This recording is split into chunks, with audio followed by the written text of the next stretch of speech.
On vous souhaite la bienvenue à ericlatour.com. Dans quelques instants, on reçoit Jonathan Ostigui qui a eu la bonne idée de commercialiser des mouchoirs de poche pour exprimer sa personnalité.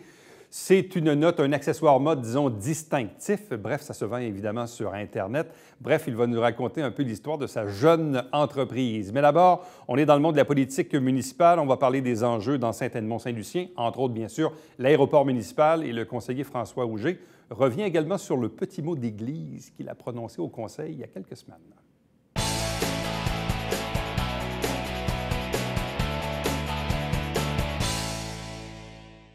Parlons politique municipale, parlons du district Saint-Edmond-Saint-Lucien. Vous le savez, depuis le début de la présente saison, et comme on le fait à chaque année, on reçoit à tour de rôle les conseillers municipaux. Aujourd'hui, c'est François Auger. Bonsoir et bienvenue. Bonsoir, merci.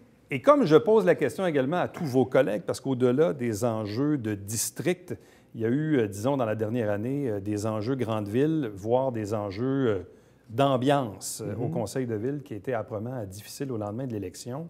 On est, dans le fond, un an plus tard. Oui. Et je dirais peut-être quelques semaines plus tard, depuis l'adoption du fameux règlement 1699 qui limite à une par mois les assemblées publiques et les périodes de questions. Croyez-vous ou sentez-vous une certaine accalmie depuis quelques semaines? Oui, je pense que les réunions du Conseil sont beaucoup plus sereines, c'est plus calme. On avait peur au début que, la période de questions serait trop tard, mais on a vu la dernière où on avait quand même 3 pages d'ordre du jour. On les a passées à 8h15. On était en train de faire la période de questions, donc ce qui est relativement tôt dans la soirée. Non, je pense que ça a un effet très bénéfique. Les gens sont plus calmes de façon générale. Bon. Croyez-vous que ce climat est dû en tout ou en partie au nouveau règlement ou à d'autres éléments qui font en sorte que l'ambiance est meilleure, tout simplement?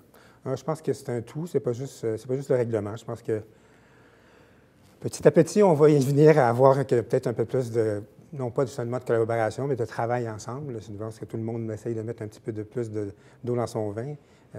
Puis on va y arriver, là, c'est pas... Mais je pense que c'est un tout. Le règlement nous aide aussi, là, ça c'est clair, pour moi. Là. Et dans toute cette ambiance des dernières semaines, vous-même, vous avez été au cœur d'une petite controverse où il y a un citoyen qui a vociféré, qui a reçu une contravention par la suite. Le maire a décrié la situation en disant « Pourquoi le citoyen de contravention et pas le conseiller Auger qui, lui aussi, évidemment, a dit des mots pas très gentils. Par contre, vous vous êtes excusé la séance suivante, mais vous n'avez pas eu de contravention. Lui en a eu une. Le maire a fait une sortie. La direction du service de police a émis un communiqué. La fraternité du service des policiers a émis un communiqué. Le maire s'est même excusé sur sa page Facebook hier à l'égard des propos qui auraient été mal compris. Bref, qu'est-ce que les citoyens doivent comprendre de ce qui s'est passé cette journée-là où, visiblement, vous n'étiez pas de bonne humeur? Bon, écoutez, là, comme je vous ai expliqué un petit peu avant, je suis en processus d'arrêter de fumer. Ce n'est pas une excuse de dire des mots, ce que j'ai dit, mais j'étais quand même tanné, vraiment tanné.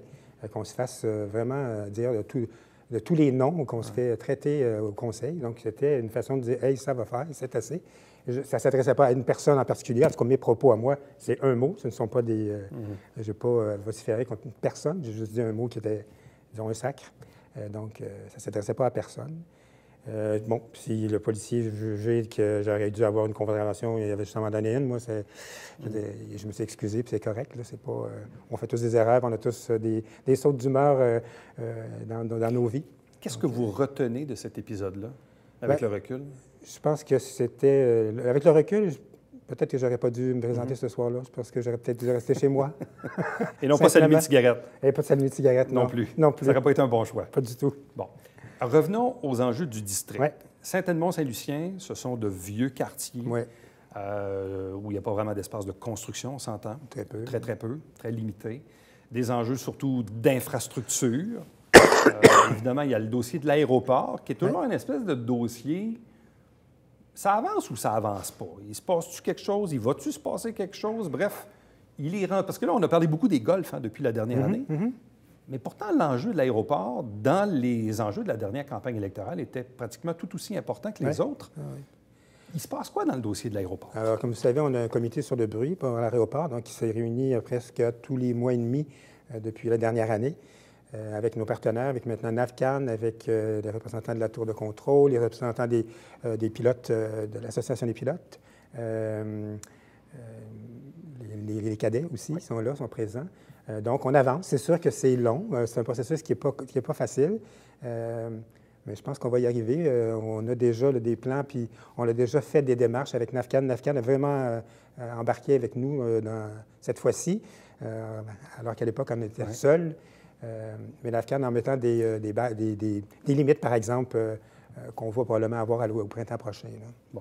Avez-vous senti que l'été 2018 a été mieux ou sinon pareil que l'été 2017 ou l'été 2016? Je pense que c'était pareil. Là. Okay. On a deux périodes qui sont vraiment bruyantes dans le district où moi je suis en particulier. C'est les périodes pour les hélicoptères. On en a eu une au printemps, puis on vient d'en avoir une là, il y a une semaine ou deux, où on a été 2 semaines là, où c'était l'enfer.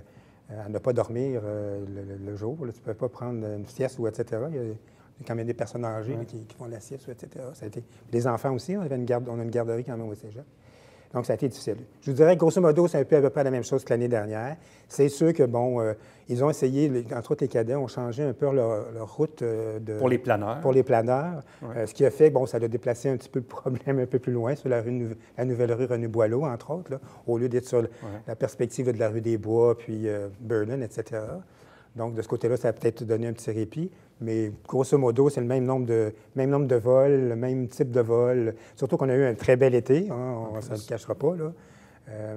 Les cadets, malheureusement, mais 2 semaines après avoir commencé, ils étaient déjà en retard sur leur programme. Donc, ils sont allés jusqu'à 8 heures le soir, plus souvent qu'ils auraient dû y aller. Donc, ce que les gens veulent, c'est vraiment juste des accalmies, dire à 4 heures, on peut savoir la paix, mais on se suit dehors, tranquille, puis... Parce que des planeurs, il va encore y en avoir l'été prochain et les étés suivants. Oui, mais on essaye. Par exemple, on lui dit, là, vous êtes rendu à 95 cadets, c'est la limite. Moi, je pense qu'on lui dit, regarde, arrivez-nous pas avec 125 parce que ça veut dire que vous augmentez vos vols, ça ne marchera plus. C'est même qu'on lui dirait, descendez. Mais il n'y a pas des limitations d'heures ou des journées prohibées ou des périodes de journée prohibées? Non, on veut en venir à ça, mais comme je vous dis, ça, c'est vraiment avec NAF Canada qu'il faut négocier ça. Bon, on est en train de le faire. On va probablement en avoir, comme je vous dis, à partir du printemps prochain. Mais le souhait, c'est quoi? De dire, je ne sais pas moi, le dimanche ou les jours fériés, il n'y en a pas? Ou le samedi, entre telle heure et telle heure, pas plus? C'est ça. On avait des heures, un peu des heures qu'on avait essayé d'établir à l'époque, les mêmes heures. Genre, la semaine d'arrêter à 4 heures. On parle toujours des posés décollés, on s'entend bien. Puis les cadets, un peu la même chose aussi, arrêter à une certaine heure.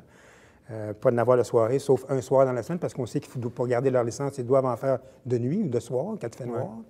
Les fins de semaine, bien, samedi seulement le matin, puis jamais le dimanche. Donc, ça reste le souhait. On veut aller vers ça. Oui, c'est ça. Mais la problématique entre les planeurs et les hélicoptères, c'est 2 choses quand même séparées. Oui, oui. C'est pas la même chose, c'est pas le même enjeu. C'est pas la même chose. Bien, c'est pas le même... C'est le bruit. C'est un enjeu de bruit, on s'entend. Mais dans le cas des hélicos, est-ce qu'on est encore face à des écoles de pilotage d'hélicoptères à l'extérieur du territoire qui se servent de l'aéroport pour faire des touch and go? Oui. Les posés décollés à l'aéroport, la majorité, à l'exception des cadets, on peut considérer ça comme un posé décollé, là, ce sont à peu près tous des avions qui viennent de l'extérieur et des hélicoptères qui viennent de l'extérieur.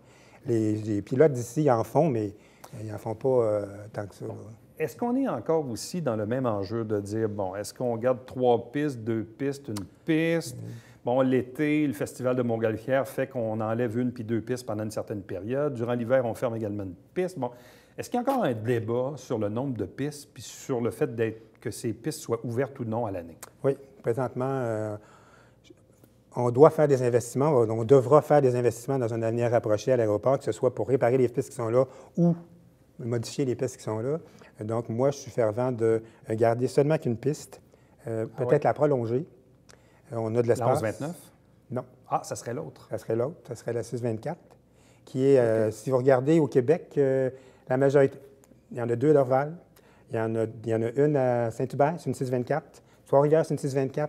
Sept-Îles, c'est une 6-24. C'est l'alignement de favorable pour le Québec avec les directions de vent qu'on a ici, les vents d'ouest. Et on aurait de l'espace pour la prolonger? Oui, on a une bande de terrain qui appartient à la ville, qui est juste à côté de l'aéroport. C'est environ 300 mètres. Donc, elle pourrait être prolongée quand même de façon assez importante. Quitte à avoir même pour pouvoir aller dans ce qu'on verra, là, si ça se réalise. Et on pourrait toujours avoir le Festival des Montgolfières dans l'autre partie. Dans la partie L'un n'empêche pas l'autre. L'un n'empêche pas l'autre. Donc, c'est ce qu'on regarde présentement. Ce sont des projets, il n'y a rien de cané. Là, s'en va en élection fédérale. C'est peut-être le temps de demander de l'argent au fédéral. Ouais. Donc, c'est des enjeux qu'il faut voir comme il faut. Bon. Quels sont l'état des infrastructures dans Saint-Edmond-Saint-Lucien? Vieux quartier, donc vieux tuyaux. Il y a eu quand même une certaine réhabilitation, mais est-ce qu'il y a encore des problématiques de refoulement d'égouts et ces choses-là? Surtout du côté de Saint-Lucien. Donc, là, on commence ils sont en devis présentement pour faire la rue La Fontaine, parce qu'on doit passer un tuyau qui va passer en arrière de la Card World, là, en arrière de notre... donc, qui va s'en aller jusqu'à Saint-Michel. Donc, ça devrait se faire au printemps prochain. Ça va enlever une grosse pression sur tout ce qui est en bas de La Fontaine. Séminaire, etc. Le séminaire, il est plein, là, le tuyau. Écoutez, on égoutte à partir de Grand Bernier jusqu'à Séminaire. C'est énorme, l'égouttement qui s'en va jusqu'à Séminaire. Donc, quelqu'un qui reste entre La Fontaine et Séminaire et quasiment toutes les fois qu'il y a une grosse pluie, là, il y a de l'eau dans son sous-sol. Ça, c'est clair. Ah, ouais. Ah, oui. La rue La Roque, là, en arrière, là, les maisons, là, c'est souvent. Okay. Mais ça, c'est un problème qui pourrait se régler. Ça se réglerait en posant un nouveau tuyau d'égout, pas de sanitaire, mais d'égout pluvial. En plus, dans ces sections-là, vous savez qu'on a fait Vaudreuil et on a fait Montcalm. Il reste les autres rues à faire parce que ce sont on a des égouts combinés. Donc, c'est l'égout pluvial et l'égout sanitaire qui est dans le même tuyau. Fait que ça, c'est sûr qu'il va falloir les faire à un moment donné. Là. C'est sûr que c'est de l'argent. C'est quand même 4 millions de dollars qu'on a investi là, déjà dans la rue Vaudreuil et dans la rue Montcalm. On a 2,5 millions d'autres à investir. Avons-nous encore, oui ou non, des enjeux ou des problèmes à l'égard du stationnement du cégep ou du débordement des véhicules qui sont dans les rues résidentielles ou même de la circulation qu'amène le va-et-vient des étudiants avec le cégep? Je vous dirais que dans la dernière année, j'ai beaucoup plus entendu parler de la circulation que de stationnement. Il y a sûrement encore des petits problèmes de stationnement, mais ça a quand même pas mal mieux été, je vous dirais, cette année. Mais vous savez, séminaire au niveau du cégep, c'est 1 000 voitures à l'heure. 24 000 voitures par jour. Quand même. Puis là, c'est 1 000 voitures, ça veut dire que c'est un peu plus que 1 000 aux heures de pointe parce qu'on s'entend-tu qu'entre 1 h du matin puis 4 h puis 6 h du matin, il y en a pas mal moins. Donc, on a un problème de circulation. Au cégep, je voudrais qu'on aménage quelque chose pour pouvoir traverser. Là, les enfants qui s'en vont jusqu'à l'école Bruno Choquette, qui viennent de mon quartier, là, vraiment où moi j'habite, du quartier de je dirais, là, près de l'aéroport, la rue Lebel, etc. Ils s'en vont tous à Bruno Choquette. Ils doivent traverser le boulevard du séminaire. Là, ils ont la trottibus qui passe là, mais c'est l'enfer traverser là. Donc, puis on a les étudiants qui arrivent au cégep. C'est quand même 3 000 étudiants. Si vous regardez avec les 3 écoles, puis là, le cégep, là, c'est 5 000 étudiants là, qui traversent le boulevard du séminaire quasiment tous les jours, ou en tout cas, les principales rues tous les jours. Fait qu'il faut continuer à travailler là-dessus et à aménager. La rue Vanier, je ne sais pas qu'est-ce qu'on peut faire avec ça. J'ai toujours l'impression qu'il y a quelqu'un qui va se tuer là, mais en tout cas, c'est problématique. Puis la circulation, on parle aussi de vitesse dans les rues. On parle de Cousin, on parle de Boutillier, où les gens circulent à grande vitesse parce qu'ils ne veulent pas passer sur le séminaire, justement. Donc, ils s'en vont sur les petites rues latérales, mais c'est des problèmes à regarder. François Auger, merci beaucoup. Ça fait plaisir. Tenez bon pour l'arrêt tabagique. Oui. Ça tient bon? Tiens, absolument. Combien de temps? 1 mois, là? Ça fait 2 mois. 2 mois. Bien, bravo, ne lâchez pas. Merci. Vous êtes plus calme, non? Oui, plus calme. Restez avec nous. Au retour, on vous parle de mouchoirs de poche.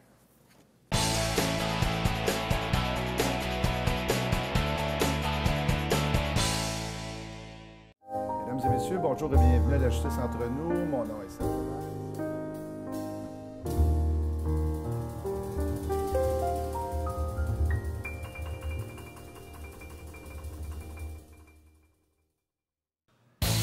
Salut, ici Alexandre Baudouin. Et François Trépanier. François, parle-nous un peu de notre invité cette semaine. Écoute, on l'appelle l'éclopé, le caquiste, l'informateur joannais, William Julien. Exactement, l'éclopé. Belle photo. Ouais. C'est pas jouer au hockey, fais-tu quelque chose?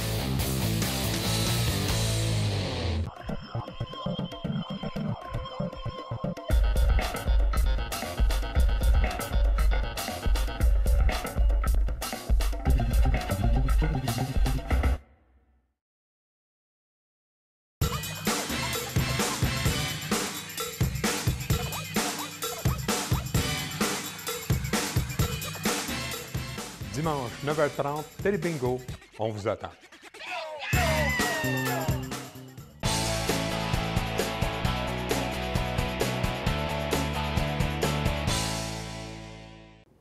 Vous savez, quand on arrive dans le temps des fêtes, des fois, on peut avoir des idées cadeaux, mais ça peut être les fêtes également à l'année. Mais souvent, dans le cas des messieurs, entre autres, des fois, on se dit, bon, qu'est-ce qu'on pourrait donner? Il y a eu une époque où on disait, on va donner une cravate en cadeau.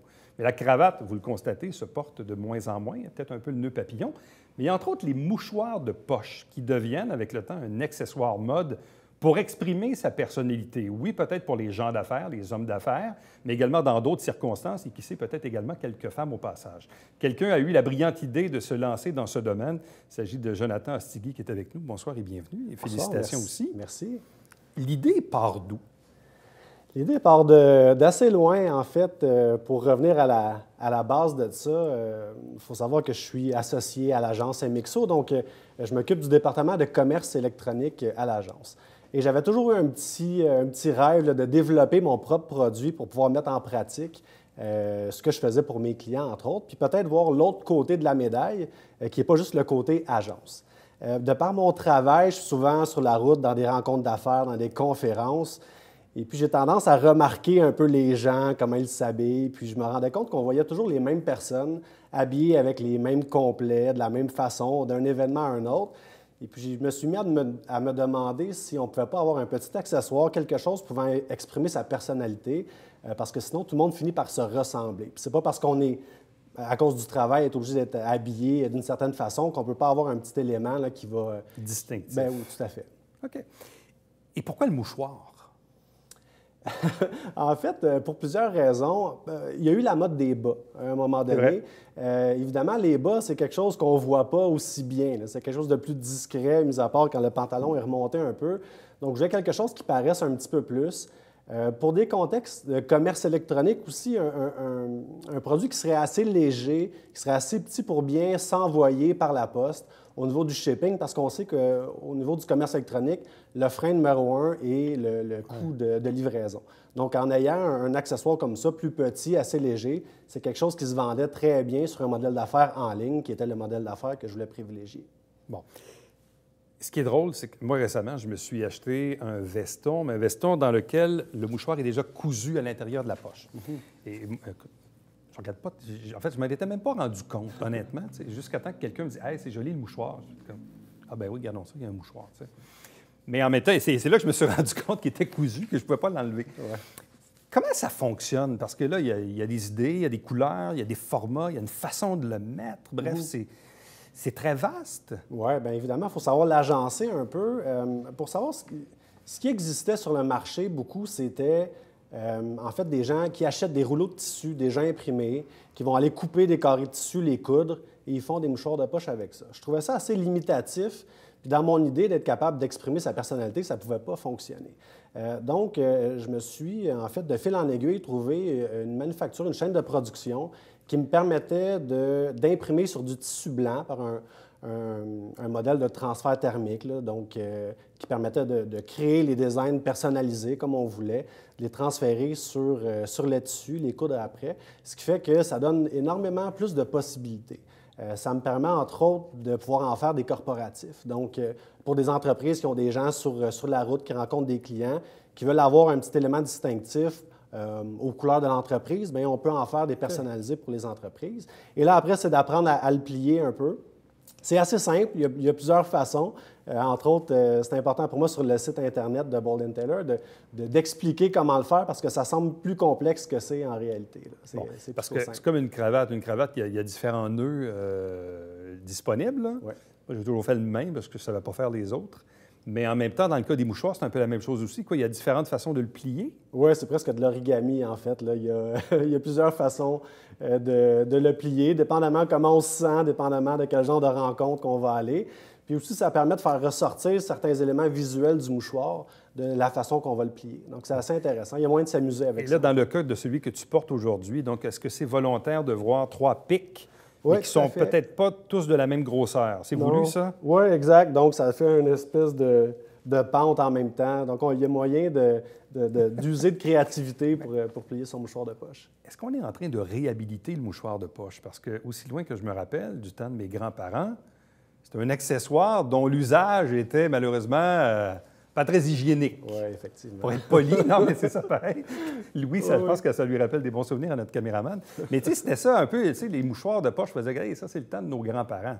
C'était pas pour le côté joli de la chose. Non, effectivement. Puis ça date même de plus loin que nos grands-parents. Le mouchoir de poche a évolué dans le temps, mais aujourd'hui, effectivement, là, c'est vraiment un accessoire mode, simplement. Allez pas vous moucher là-dedans, là, c'est pas fait pour ça. C'est pas fait pour non, ça, non, merci du conseil. Mais en même temps, je regarde aussi dans les dernières années, ce qui me vient en tête, dans le cas des entraîneurs de hockey, notamment Michel Therrien, qui a été avec le Canadien il y a quelques années. Michel Therrien, évidemment, il portait la cravate, ça fait partie du décorum des entraîneurs de hockey, mais avec un mouchoir assorti à sa cravate. Est-ce que là encore, on peut aussi faire un peu assortir, dans le cas des gens qui portent encore la cravate, pouvoir l'assortir un peu avec son mouchoir? On peut l'assortir un peu. Évidemment, là, j'ai vu des horreurs un peu, là, donc d'avoir exactement le même tissu, le mouchoir de poche et la cravate, le même motif, un peu too much, si vous voulez mon avis.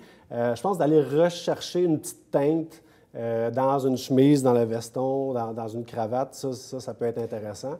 Évidemment, il faut qu'on le voie. Il faut que ça soit l'accessoire punch de son habit. Donc, évidemment, de ne pas mettre trop d'emphase sur plein de choses en même temps. Bon, pourquoi avoir appelé ça Bold & Taylor? Bon, évidemment, le nom, oui, anglophone, parce que le marché, un produit très niché. Donc, le marché du Québec est assez restreint quand même, d'un point de vue commerce de détail, pour un produit comme ça. Donc, je cherchais quelque chose qui pourrait bien aller à l'international. Et puis, bien, parce que voulait la vocation de l'entreprise, de dire je veux quelque chose qui va permettre d'exprimer sa personnalité, qui va être différent du petit motif pied de poule, du fait qu'on est capable d'imprimer ce qu'on veut là-dessus. Mais le côté bold, c'est ça qui me venait en tête toujours, là. Donc audacieux un petit peu plus. Taylor, qui est un tailleur, en fait, donc venait compléter un peu l'idée. Puis en plus, le .com était disponible, une affaire très, très rare en milieu, Mais au ça, milieu du web. ça, dans le fond, ça, c'est un bon conseil. C'est-à-dire qu'avant de créer son nom d'entreprise, vérifions si le nom de domaine existe. Oh, oui, exact. Est disponible. C'est essentiel. Et là, quand tu as vu que boldandtaylor.com était disponible, .ca, tu dis, ça y j'ai tout est, acheté. les as tous achetés. Oui. Essayez pas. On prend pas de chance. Bon. Là, maintenant, de ce que je comprends aussi, c'est que c'est fait au Québec. Oui, tout à fait. Ça, c'était... en fait, quand on part un projet comme ça, je pense qu'il faut que ça réponde à certains objectifs, en fait, à certaines valeurs. Puis pour moi, le fait que ça soit fait ici, au Québec, était super important pour moi. C'était la base de ce projet-là. La plupart des mouchoirs de poche qu'on retrouve sur le marché sont faits en Asie. Ben oui. Évidemment, avec une qualité qui est un peu moindre. Puis, évidemment, on n'encourage pas l'économie d'ici. Donc, pour moi, c'était assez important que ça soit tout fait ici, designé, fabriqué ici. Donc, ça fait partie des valeurs de l'entreprise. Bon. Ça fait combien de temps que tu travailles sur le projet et surtout, les mouchoirs sont disponibles en ligne depuis combien de temps? Ouais, le projet, en fait, à mettre en place, à mettre sur pied, a pris au moins 1 an et demi. Le temps, bon, évidemment, ça semble simple comme produit, un mouchoir de poche, mais de trouver le bon tissu qui va être justement assez rigide, pas trop mou, qui va être capable de se tenir quand on va le plier, qui ne fera pas un gros moton dans la poche quand on va le porter parce que ça devient gênant. Donc, il y a eu énormément de recherche et développement quand même au niveau du tissu. Trouver le meilleur tissu pour l'impression, vu que c'est tellement chaud quand on transfère les designs sur le tissu que, par exemple, une fibre de coton va brûler. Donc, il y a eu quand même beaucoup de recherche à ce niveau-là. Puis les mouchoirs de poche sont en vente en ligne depuis le mois de septembre. Bon, septembre. Et ça fonctionne comment? On en achète un, on en achète un groupe? Il y a plusieurs sortes de disponibles, plusieurs modèles. Bref, c'est quoi qu'est-ce qui est possible? On a 32 modèles disponibles. Et puis, on peut en acheter de un à plusieurs, là, peu importe. La livraison est toujours gratuite partout dans le monde. Donc, ça, c'est quelque chose qui est assez intéressant. On a parlé d'objectifs tantôt de l'entreprise, mais l'autre objectif était de permettre aux hommes d'avoir une certaine élégance, mais à un prix qui est abordable. Donc, les mouchoirs de poche se détaillent à 25 $. Donc, ça reste dans le très, très abordable pour quelque chose qui est fait ici au Québec. Bon, on dit 32 modèles. Oui. 32 modèles avec motifs et couleurs différentes ou on peut faire des choix là-dedans? Comment ça fonctionne? En fait, chaque mouchoir de poche a son propre motif, donc on ne peut pas seulement les interchanger, mais oui, il y a 32 modèles différents. Donc, 32 modèles différents. Et est-ce que dans l'avenir ou l'avenir approché, moyen ou long terme, est-ce que l'objectif est d'en avoir 50, d'en avoir 100, d'en avoir 300? Je veux dire, c'est quoi un peu le plan de match pour l'année à venir? Bien, évidemment, il y aura des collections. Donc, au fil des saisons, je vais sortir des nouvelles collections. On se rend compte aussi dans le commerce de détail que ce n'est pas tous les produits qui fonctionnent aussi bien l'un que l'autre. Donc, il y en a qui risquent de disparaître au fil du temps. Et même éventuellement, j'aimerais ça développer d'autres produits qui ne sont pas nécessairement des mouchoirs de poche. Mais donc, c'est mon produit d'entrée, le Bold & Taylor, c'est le mouchoir de poche. Je pense que je peux faire encore un petit bout avec ça, être encore très créatif avec ce produit-là, même de varier peut-être encore des tissus. Il y a encore plein d'expériences à faire. Et là, depuis la mise en ligne du site et de la vente en ligne, jusqu'à date, ça répond comment et selon les efforts marketing qui ont été mis aussi? Oui, mais ça répond plutôt bien. Évidemment, quand ça a été lancé au départ, il y a eu un petit effet d'entraînement, donc ça a été super bien. C'était important pour moi de le lancer tranquillement parce que je voulais évidemment recevoir les commentaires des gens qui le portent. Justement, est-ce que ça se tient bien? Est-ce que c'est conforme un peu à leurs attentes?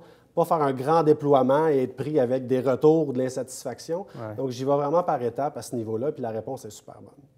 Jonathan Sticky, merci beaucoup. Félicitations, puis bonne chance pour la suite. Merci, c'est gentil. Restez avec nous. Au retour, on vous présente le Babillard quotidien.